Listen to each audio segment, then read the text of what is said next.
you all right? You look...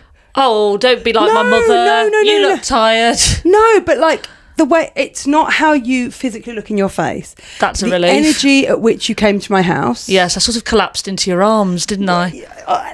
You know those films about like the men who return home from war? Okay, just to be clear, Maisie hasn't come back from war. She just had a very busy day at work.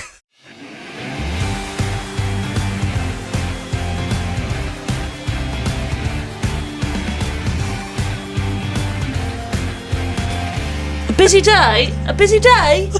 A busy day? Go on, tell us about your day. I can't say what I was filming before, but I went straight from filming a notoriously stressful show to then a very intense week training at Soccer Aid with some of the world's best athletes and some YouTubers who think they could have gone pro. And then you went to the FA Cup final? Then I went to the FA Cup final, presented that live on air, which was utterly terrifying in front of 50,000 people at Wembley Stadium. And however many people were watching at home on Channel 4, genuinely haven't been that nervous in a long time. So it was like, could feel my heart beating out my neck. Yeah. Never had that before. Felt it. I'm not proud of this sentence, but felt it throbbing in my neck. Behave, please. And then you don't love it, do you? You don't love it. And then we came off air, and me and Jill had to run straight through Wembley, like the underground bit of Wembley where it's just like skips and stuff in there. And there were these two motorbikes. Brum, brum. It was amazing. Yeah, very cool. And we just hopped on. You had to like cling on to it. Yeah, I had to cling on to a man called Cliff. I did. A South African man called Cliff who just sort of kindly informed me that he was only 6 months into the job. As we ideal, as we zoomed along the North Circular, weaving in between cars, we pulled up at lights, and I looked to my left, and Jill was on the back of her motorbike, and her chin strap of her helmet was across her nose. I was literally, all I could hear was my helmet's fallen off my head. I was like, you need to get that back on immediately. We zoomed right across town to the West Ham Stadium over in Olympic Park. Ever improving. Oh my God, the ever improving West Ham. Hilariously pulled up outside where there was the barrier, and there was, you know, just like when you spot somebody in high vis and you know the power of the high vis jacket has gone to their head. Oh God, yeah. He was like, this is main entrance, you need to keep going round. And the two like limo bike drivers were going, no, these women are playing in the match. And he went, well, we're not expecting anybody later on. And Jill, in what I think was maybe the coolest thing I've ever seen happen, and she will hate that I'm telling the story, she took off her helmet from around her nose. She took off her helmet and had that sort of iconic high ponytail of hers. And you could tell she didn't want to be like, I'm Jill Scott. But she took her helmet off and was like, could you radio through our names? I'm Jill Scott. And then I was like, and I'm Maisie Adams. And he radioed through, and they were like, yes, send them through. And he was like, okay, I've spoken to the people on the gate, and we are happy for you to proceed. It's like, yeah, cheers, mate, thank you. The worst. Literally jumped off the bike through this gate and straight out onto the pitch, where they like announced on TV and in the stadium, like, and arriving straight from Wembley, it's Jill Scott and Maisie Adam. Oh, that's so exciting. It was wild. I felt so like, yeah, running in straight from Wembley into that packed West Ham stadium was, you know, and you're just like, oh my God, that's a core memory. Yes, come on. It's straight there. And it was so wild, like just running up to my team and having like Bonucci hug me and be like, he speaks very little English, and he was like, well, welcome, you had good game. And I was like, yes, Bonucci, I had great game. How are you? It was wild, like so cool. And yeah, then very quickly, so I played in the second half, as did Jill. So at half time, we ran onto the pitch and sang Feel with Robbie Williams, which was so wild. It was, you know, and you're just like, I need a second. I need a second. I've presented the FA Cup, motorbiked across the North Circular, been welcomed by a packed stadium of people, high-fived a bunch of like legends of the game, got up and sang Feel with Robbie Williams, and then Usain Bolt has subbed me on. And then you jumped into his arms at one point. Yeah, so all the way through training this week, Usain Bolt was like, it was so humbling, Suze. I would like finish training and Usain was like, Maisie, your running is bad. I was like, Usain, everybody's running is bad compared to you because you're Usain Bolt. And he was like, you have to run more, you have to run into the space, you have to run into the space. So I was like, I just need to make Usain Bolt proud of my running. And I think... Oh, well, I had a really close chance on goal. You had such a good touch. And I think I will be replaying it in my mind for, I would say, every year on repeat until the day I die. However, what I would say is I think I was still sort of on a high from singing Feel with Robbie Williams. I was running around the pitch and my head was going, I just wanna feel. And I think I sort of was a bit distracted by my inner fangirl of Robbie Williams. But when I got subbed off, this is so like cringe, but Usain Bolt was clapping me and my running, so I sprinted up to him and just jumped and he was like, all through the week he was like, Uncle Usain like says you need to run. So I was like, Uncle Usain, how was my running? And he was like, you ran so well, Maisie. I was like, thank you, the fastest man in the world says I ran really well. So like, although I missed my chance and although World 11 lost, I had genuinely what I think a lot of people would give their right arm for as an experience. For sure. And I've had the best day and the best time. I am absolutely shattered and I cannot feel my thighs. And I really resent the fact that we record this podcast in the in like your loft of your house. So the stairs are a problem. I'll carry you down. Can you? Like Usain Bolt. Yes, please. No problem. I was going to just slide down the banister like a child. That's fine, you can do that. Yeah, but it's been mad. So I wanted us to enter the podcast today in a sort of World Sevens fun way, but I genuinely don't think I have the flexibility, the spirit. Well, the internal spirit, but also the physical energy to be able to. I'll be honest, Suze, it's a delight to be sat down. Right, sure. You know? Would you say it was better than your wedding day? Well, obviously I know Mike listens to this. Yeah. So no, but it was. Is this going out on YouTube? Have we got visuals as well? Great. Still no. I was just a little. I was just checking the movement in my neck when I was nodding there. Just making sure. It's up there though. It's up there. I'm sure. Speaking of celebrations, your mum's 70th. Listen, it was a different kind of day. Couldn't go to Soccer Aid. Couldn't go to Wembley. The FA Cup. But we had a lovely day celebrating my mum's 70th. I'm still, a great daughter. Oh, 100%. Mate, if you'd have sacked off your mum's 70th for the Women's FA Cup in which the Seagulls lost. Yeah, that would have been harsh. Good vibes? It was great. It was Family very dinner? lovely. Family dinner. Everyone had a lovely time. Was it? Yeah, Heatwave. Yeah, lovely. Guess how I had to get to London? I mean, this is because of how busy it was, because of the FA Cup. FA Cup, Soccer Aid and the Arsenal Parade. The Arsenal Parade. It was insane. And didn't they shut the tubes or something? Right, yeah, exactly. It was insane trying to get to London. So our train got cancelled. Then we had to get another train. We were trying to get to Covent Garden. We had to get another train. Then we had to get off that train. Then we tried to get on another train. It was too busy. It took us 2 trains, 2 changes, and a boat. A boat? We got on the Uber boat. The Uber boat? There's a boat, it just says Uber along the side. Do you Uber it? No. You don't call it. It's just sponsored by... It's the Clipper. Oh, the Clipper. We were at London Bridge. Hardly know her. Clipper? Hardly know her. Never mind. Do carry on. Tired, aren't you? Do you? A little bit. Then we... So you got off at London Bridge and then got the Uber up there? We got off at London Bridge, then jumped on a boat. Wow. To cross the Thames to Embankment and then ran. We were still 40 minutes late for dinner. Did they keep your reservation? They did. It was fine. That's very nice of them. Well, my mum and my brother and my dad and his partner were already there, so it was fine. Okay, good. The gang were there. It was just us 3 that were running.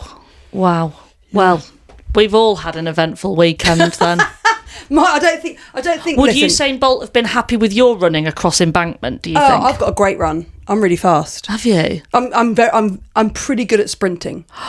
Okay, right. You know that social media craze where you both realise you've like 2 best mates are like, we've never actually seen each other both run full sprint. I think we should have a sprint off. Yeah, I feel really confident. Do you? Against me?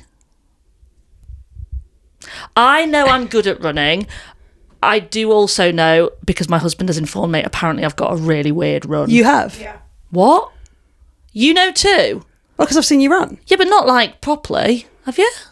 Yeah. When have you seen me run weird? Yesterday on soccer aid. I was running weird then. Why is it weird then? Tell me why I wouldn't run weird. You just have long limbs. It's like if a lady was made of spaghetti and then they asked her to run. But spaghetti that was already like... Al dente. Yeah. You're an al dente lady. Thank you. With that, should we crack on? This al dente is an award-winning al dente. Oh, God, that's heavy. Are you all right? Yeah. We've won another award, guys. Oh, God. I couldn't go, so Suzi and Charlie had a lovely they got the glad rags on. We did. We pretty much wore the same colour suit. Yes. Wicked. Oh, yeah, we spoke about this on the pod. Yeah. Did you miss me last week? Yeah, really missed you. Yeah, did you listen to it? No, of course not. Oh. Did you slag me off? So much. Oh.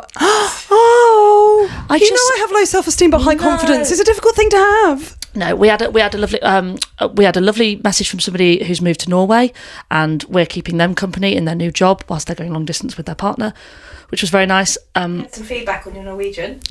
Yes, please. Pretty good. There we go. Thank you.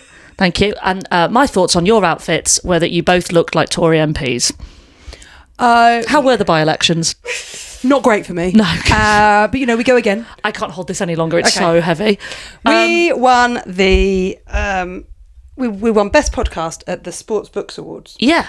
Thoughts on the trophy? Very heavy. If we're being honest, it does look like something your nan has.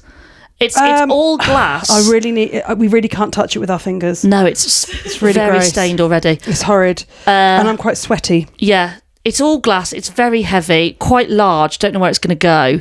I just think we're comparing it to this one where you're like, oh, that's so distinctive. It's a bit of fun. Stop slagging off our award. Well, now that we have 2, we can have a favourite. That's a bit of fun. That's a good laugh, isn't it? What I would say about the Sports Book Awards one is that it's the kind of thing you would grab if there was an intruder. Yeah, and that's handy. Yeah. So do you want to? We can't. There's no room. I think there's no room. You're going to sit on it. I guess the big thing we need to talk about. I know you've had an incredible weekend. Yeah. Let me say, first of all, I think you smashed it. I'm very proud of you. Thank you, guys. Very proud of you. Well done, Thank you. But I think if we're looking to the future of who's going to lean into a managerial role from the WSL Team of the Season on Instagram, it seems that, sure, you may have the power, on the pitch, but maybe... Let's get into this, shall we? Let's get into this. That's me tapping my temple. Suze and I did our WSL Teams of the Season. My one was a lovely Coat FC, and yours was... Hi, Jeans! I picked a varied team highlighting players from around the WSL based off of stats, primarily, okay?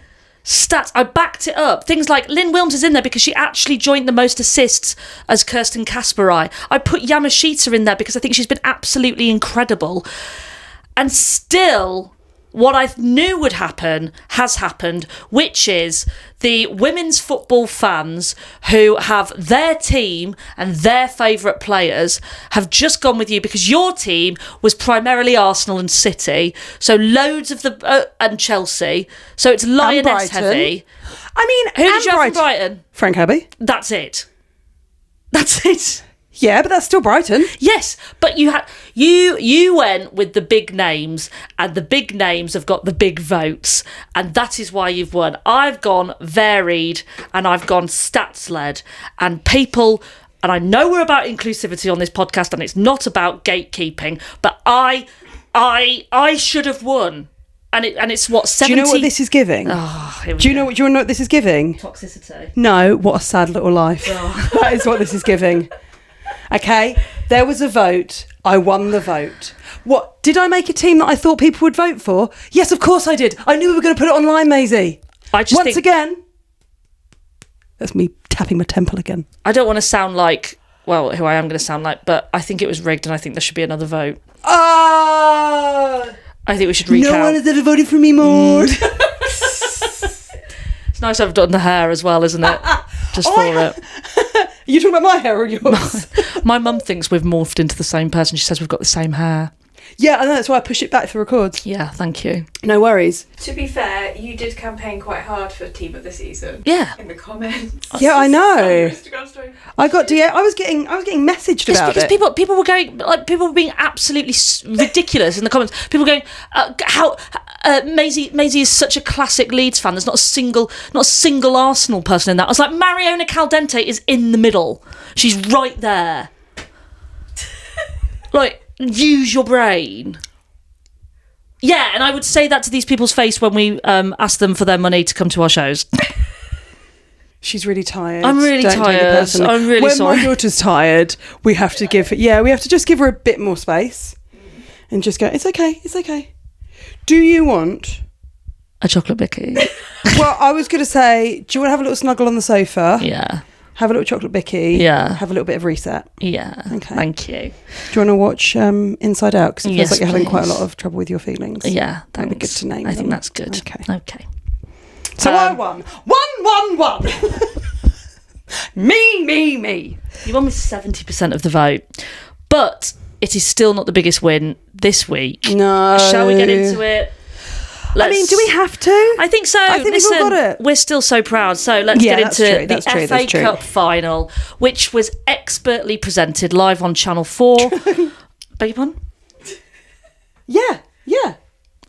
On Sunday. Really, really well presented. Live. Yeah, it was. That's, really difficult to do. And you look really nice. Thank you very much. Oh, thank you, guys. Thank you. Oh, a compliment. I walked into the stadium and you were there presenting. I was like, she looks great. There we go. Good for her. There we go. Good for her. Maze, take us through it as someone that was there at the game. So, Manchester City versus Brighton Hove Albion. Massive FA Cup final for both teams for different reasons. Manchester City had this incredible season. They've won the WSL. They've been absolutely fantastic. So they're going for the FA Cup to get the domestic double. Brighton, much more of an underdog, but have had such a great campaign. We've spoken about it loads on this pod. They have been utterly fantastic, and Dario Vidicic has been instrumental in that, in how he's chosen to play the players in their various positions and guided them towards a really, really cool way of playing. They're a really strong outfit. When you watch them play together, it's really special. And it was working. In the first half, Brighton were dominating. Yeah, especially the first half an hour. They were utterly fantastic. And there was a few chances which, and this is pot kettle black given my 12 minutes that I did on the pitch at Soccer Aid, not utilising my chances. But there was a couple of chances for Brighton that they will be kicking themselves for not making the most of. But it really felt like this could have been either way.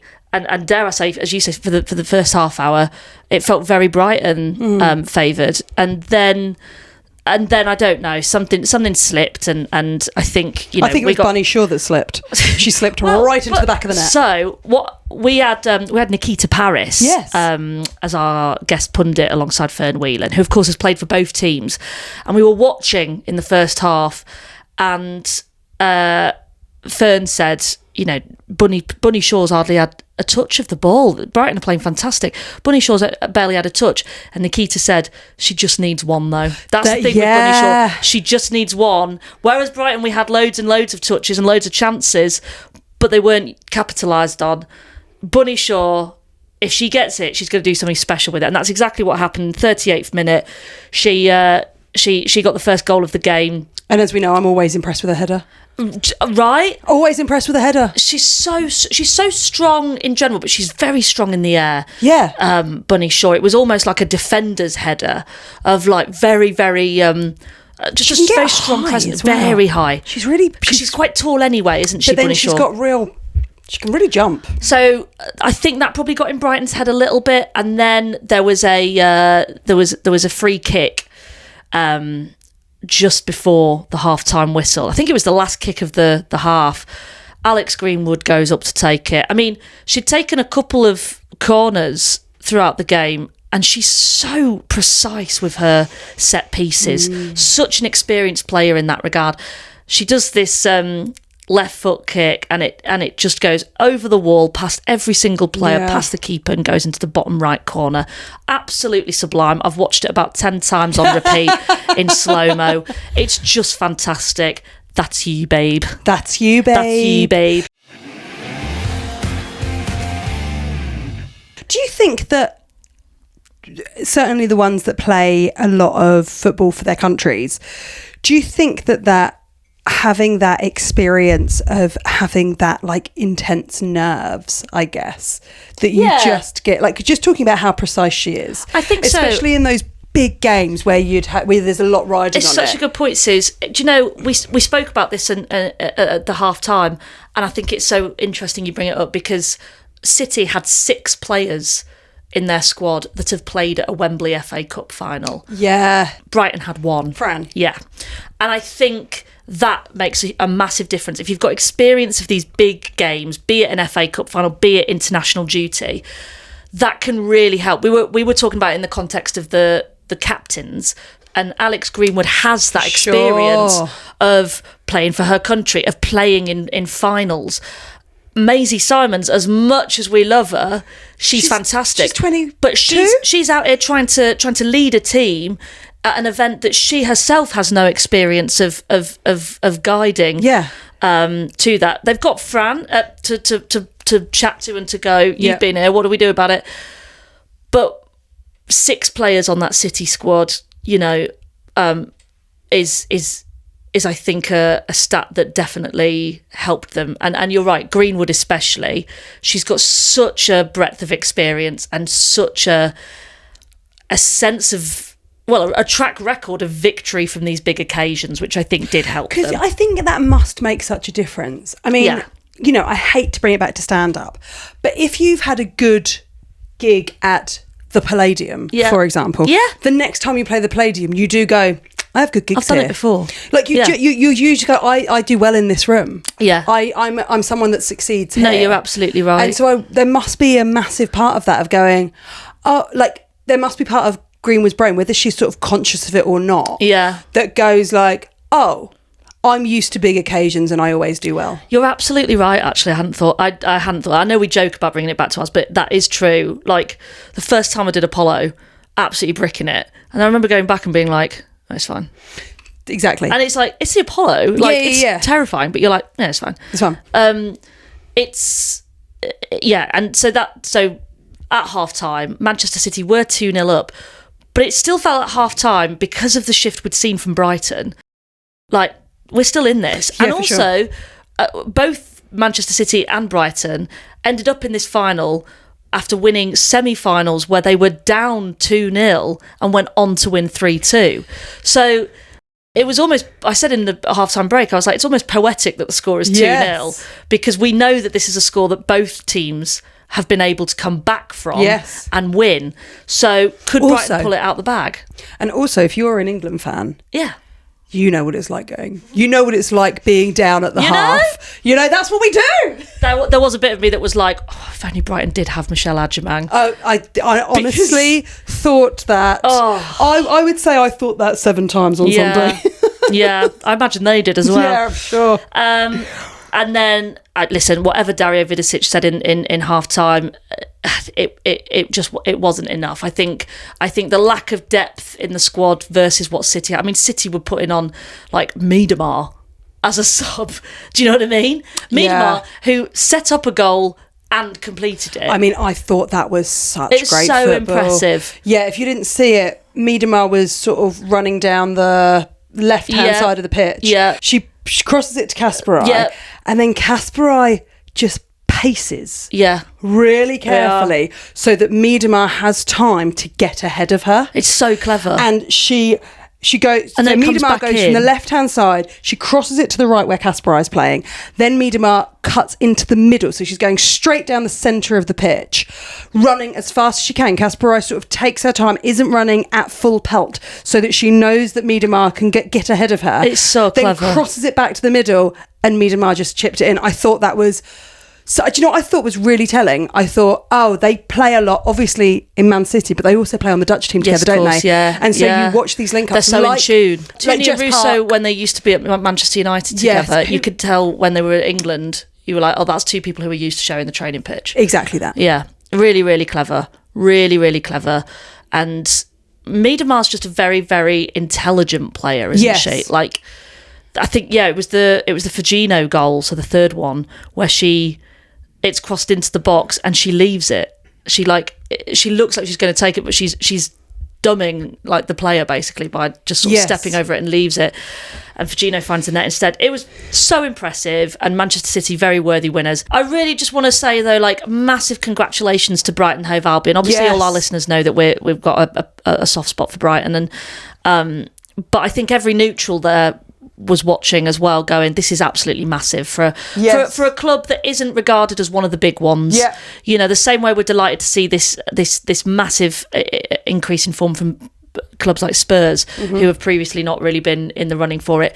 It's just enriching the game by having these other clubs be in contention 100%. For silverware. And Brighton have had such a fantastic season, and they should be really, really proud.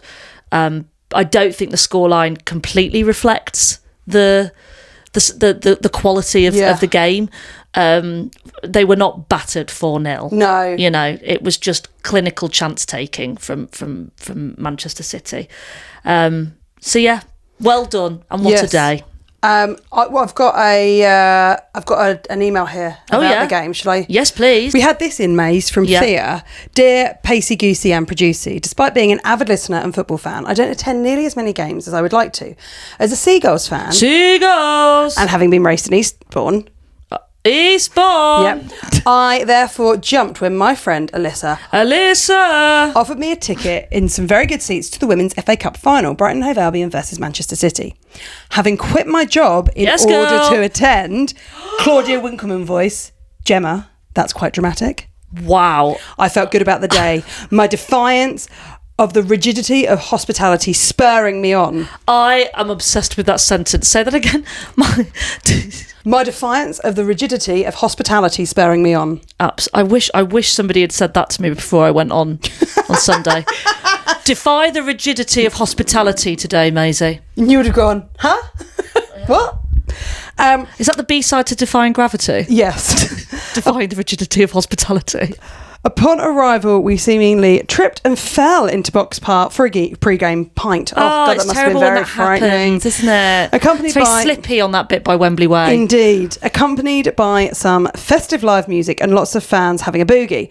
Good vibes, I thought. Sufficiently fuelled, we made our way to the stadium. My God, we were excited. After fireworks, a national anthem, and much pre-match pomp, the game began. Brighton were off to a great start, dominating the game, dare I say it. You may dare.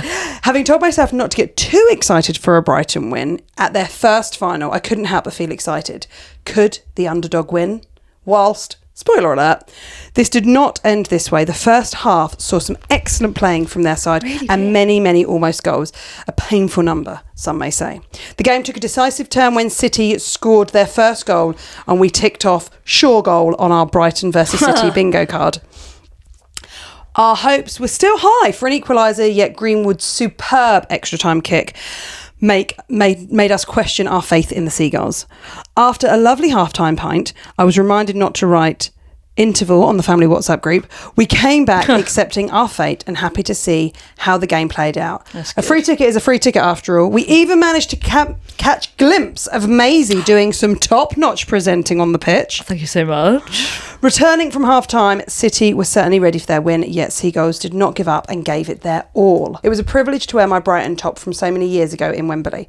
I remember when BHA men's were not even in the Prem, so to have both teams doing so well now is just wonderful. Seagulls! If someone had told me that we would lose 4-0 as we entered the stadium, I would have laughed in their face. This was meant to be Brighton's moment. However, everyone played tremendously and City deserved their win, topping off their fantastic season. It was very emotional seeing their buzzing faces as they rewarded their medals and lifted up their trophy. Well done. I look forward to coming back to see the Seagulls at Wembley again, as I feel this is just the beginning of a new place for them in the WSL. Big things are coming. I think you're right. I agree. The train back was less than ideal, being packed with football fans of all allegiances. I had a lovely chat with many fellow Seagulls who, unlike my experience with other games of football, not to name any names, took the loss in their stride. Proud to have seen their team in Wembley and happy for City to have won. What a day. Well done, everyone. I arrive home very much happy and excited to start my new job next week. She's got one lined up. Legend. Go on, girl. She's got one lined up already. Yeah, babe.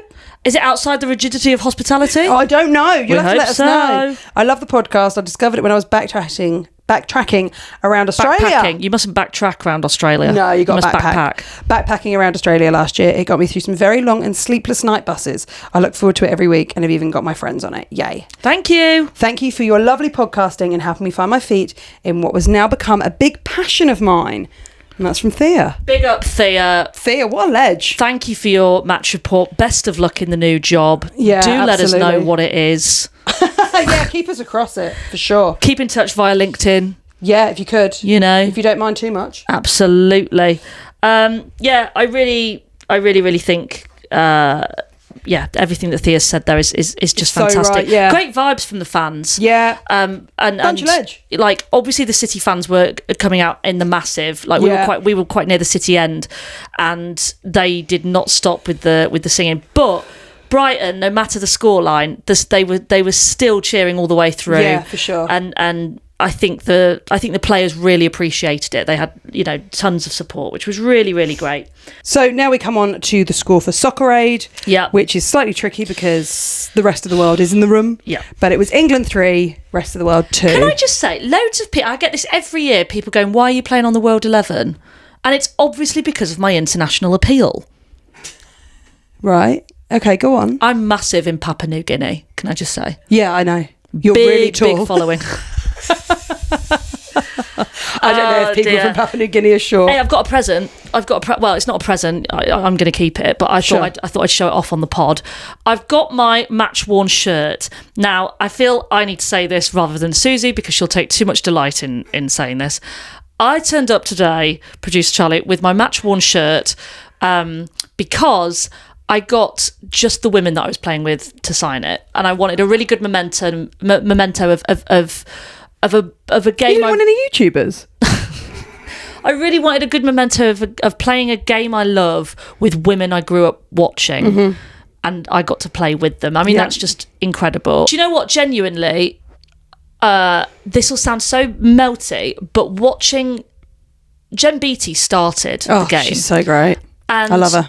When she came off, you could see it in her eyes, what it meant to be playing again. Like you can just, when you can see somebody is doing what they absolutely were born to do, and has loved with every fibre of their being. Yes. She looked like she was just pumped completely of positivity. Yes. And like she came back to the bench and we were all high-fiving her, and she actually came off for Ali to go on. Ali Krieger, 2-time World Cup winner, by the way. Like legend. I grew up with Ali Krieger lifting the World Cup. Yeah, of course. And she went on for Jen, and which is even sweeter because they're a couple, of course. But like, it was really special. And watching these incredible women, and then the they were obviously the pros on World 11, and then the celebs were me and Meatball Molly, who is a former boxer and MMA fighter, absolutely terrifying. Sure. Scouse to a T. Yeah. Just incredible. One day in training, she just lifted me up and sort of bench pressed me. Sure. It was absolutely terrifying. And I'll be honest, Suze, a little bit of wee came out. But I thought I'd bring my shirt. Look, I got this. Now, the reason it is in a bag, I turned up to Susie's being like, I've got my shirt. I'm going to show it on the pod. It is a little smelly. That's why I'm not wearing it. So I'm just wearing this training top instead. And as I was saying this, Suze went, I can smell it right now. Can we put it in a bag? What? I don't... Is it that bad? Yeah, my house smells really nice. Does it really hum? Charlie, you tell me if you can smell it. I'm not coming any closer to the shirt. It's fine. It's fine. But look at that. That's really cool. That's such a special memento for me, man. The meatball loves you. The meatball loves you. Great. Oh, I can. Oh, that. You getting that? Oh, no! God, it does hum, doesn't it? Yeah, mate, it stinks. Back in the bag. I'll put it back in the bag. Back in the bag. I've got to say. Sorry that we record it in this small, hot upstairs room. I'm sorry that the only spare room in my house that we can record in. The only spare room in the house. Someone's just exposed themselves. The others are in use. Which wing of the house are we in, Suze? We're in the top wing. We're in the top wing. It's just a terrace house. Yeah. Where does the scullery maid live? we make her live in the basement. Yeah. I will say, despite you being horrible to me, you did have a very good touch. Thanks, very mate. near goal. I tried. I've Come at the TV. Yeah, same. Mate, I screamed, I think, an expletive at a charity match. Not proud of it. No, Not proud of it. Listen, Anyway, speaking of... Comms did say you've been silky in training all week. Did they really? Might have to get that quote for the poster. Can you make that work for your tour? yeah, sure. It'll be like, One to Watch by the Herald. A comic at the top of her game, The Independent. Silky in training. ITV comms. Speaking of fun games, football games that are a bit of a laugh. Yes. Shall we unpack the World Sevens? Yeah, so take us through what these are. Because I still don't quite get it. Still not quite sure, are we, Suze? No. Are you? Like, it seems to be just vibes. Yeah, I mean, it's just for a laugh. 7-a-side Yeah. football, but like with seven-a-sides of actual existing teams. Yes. So from the WSL, you've got, Manchester United there, you've got Chelsea there. Big teams, big players, but it's far more informal because there's less players. Obviously, it's 7. The big thing of the World Sevens actually seems to be not the play, but the entrances. Yeah, really. This is the big thing. Yeah, high kicks, like a chorus line. High kicks, choreography, drama. We've had reenactments of funeral processions. Yeah, loved it. We've had dances, sort of like Macarenas. Mm-hmm. We've had cheerleading pyramids. Yes. We've had carrying of managers. Sonia Bompasta being sort of crowd surfed into the game. She wasn't the only manager getting involved. Did you see Martin Ho's hat? Martin Ho is, I think, a bit of a hun. I think He's like the one man on the hen do, isn't he? Do you think? Yeah. Yeah, I love that for him. I think so. I really enjoy it. It's proper summer vibes watching the World Sevens. Producer Charlie has been at the World Sevens all weekend. Yeah, I went to go one day and I went every single day. Yeah, love that for you. Love that for you. Basically, brilliant weather, music playing all day, drinking in the stands, Brentford having decent stadium food and ice cream stands, and everyone, especially the players, having a really great time. Yeah, and if that wasn't enough, Mark Skinner also danced to Bad Bunny.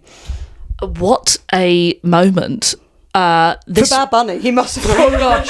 Now I've really made it. Yeah. It was. When you're just like, what am I watching? What am I watching? But I think that's what they're trying to do. He seemed to have a lovely time, though. Of course he did. He seemed to have a lovely time. I love Bad Bunny. Bad Bunny's so good. I'm thinking of learning Spanish. See. I was like, which one is it? It's we or C? No, it's C. Villa, Everton, Chelsea and Manchester United have made it through to the semis, with Chelsea and Manchester United playing a truly brilliant 30 minutes of football in the final. It looked like United had it, but 3 brilliant goals from ABJ, Aggie Beaver Jones, clinched it for Chelsea. We've had this in from Sammy and Laura. Dear Pacey, Goosey, Producy and Tiggy. Thank you. We're messaging to submit a report. That's formal. Submit. We're messaging to submit a report from the World Sevens WSL edition in London. We attended the whole thing as neutrals. One of us is a gooner and the other is one of the fans purists grumble about who has respect for lots of teams and players. Gotcha, she's a Suzi. The World Sevens was an amazing event in that respect. Where else would you get to see so many talented players across 8 different teams all in one place over 3 days? The diversity of the fans who attended across all age groups was wonderful. Loads of young families, queer couples like us, groups of friends and blokey blokes. That's in some inverted commas. We love the blokey blokes. Listen, I'm related to a lot of them. Some of my best friends are blokey blokes. Some of my best friends have met blokey blokes. Everyone was welcome and everyone was invested in the matches being played, regardless of what team they normally support. We saw such a wonderful variety of club and country shirts being worn, including Barca, Arsenal, the Lionesses, the Tillies, and the Great Trans Solidarity Clapton shirt. The atmosphere in the stadium was great, the entrances by the teams and officials were so much fun, and the Sevens format meant all the games were fast-paced and the rolling subs meant the attacks kept coming constantly. The fact there was only one clean sheet over the whole 3 days shows how exciting it was to watch. That's very true. It does mean you're basically guaranteed not to be watching a sort of 0-0 I love the drama. humdinger. I love the drama, I love Mick. the drama, Mick. In between games, or when you needed to escape the sweltering sun, there was plenty to do in the bar, which had lots of activities set up for young fans and the young at heart. Despite being 39 and 37, we came away with lots of freebies, including photo booth photos, Villa stickers, a Chelsea flag, and lots of LCL merch. Chelsea were the overall winners, but Everton definitely topped the table in terms of vibes, giving a great performance to get themselves to the semi-finals, combined with iconic team entrances and the team playing their very own makeshift drums and step stools with a spoon. We highly recommend attending next time it comes to the UK. The emphasis of World Sevens might be fun, which it certainly delivers, but the quality of the football is incredible. We're left feeling post-festival blues, the like of which we've only previously experienced after coming home from Glastonbury. Oh, that's nice. I feel like that. I mean, how lovely to come away with those post-festival blues and also like not be really like dirty and gross and smell like my football shirt. Yeah, you know, that would be lovely. Sorry again. Love from Sammy and Laura. P.S. Producer Charlie was sitting in the row in front of us on Friday, but we felt it would be rude to interrupt her to say love the pod. So we're saying it now. There you go, Producer Charlie. If you had said hello to Producer Charlie, I can tell you what would have happened. She'd have gone, hello, would you like a sticker? Yes, that would have happened. Which is great. PPS, Maisie awkwardly saying love you at the end of her FA Cup final commentary was the highlight of our Sunday. Yeah, I missed this. I forgot how to sign up. Basically, when you're presenting live on air, there is somebody in your ear telling you when you need to be off air by, and it is terrifying because you have to keep talking. But with that, so we had Andre Yeglert next to us who was giving a very long answer, and I could just hear this woman in my ear being like, 20 seconds till off air, 10 seconds, and he was still talking. And then it went to Fern, and I was trying to communicate to Fern, like, yep, we're all good. And Fern got the message and stopped talking. And I could just hear this woman in my ear going, 6 seconds, 5 seconds. And I was still having to say, thanks so much for watching. We really hope you've enjoyed it.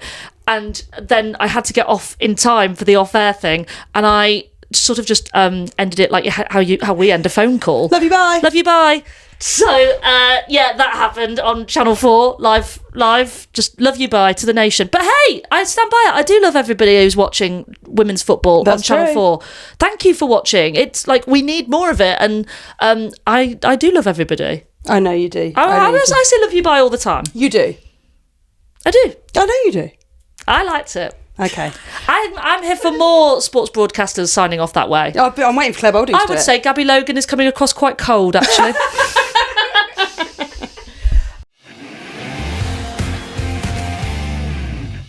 Should we get into some news? I think we should. Because I've got my ear to the ground. Oh, is this about transfers? Yes. Suze, as the transfer correspondent, you must have had a busy couple of days. Well, listen, it's official that Katie McCabe's going to Chelsea. That's I've got to be honest with you. I didn't see it coming. Yeah. Well, I did, because I shared the bus back from Soccer Aid with people who all know her. And I was like... Bunny Shaw is staying at City. Yeah. They're paying... How much do you reckon? How much Wonga do we reckon? I don't know. How much? I don't know. How much? $1 million. What do you reckon? $1 million? 1.2? 1.2 1.4. 1.4. Yeah, that's what I reckon. It's she's Funny sure. Yeah. It's 1.6. 1.6. Dinner on her. She's on 1.6 million a year. Wow. That's a lot of money. Yeah. That's even more than what Maisie earns.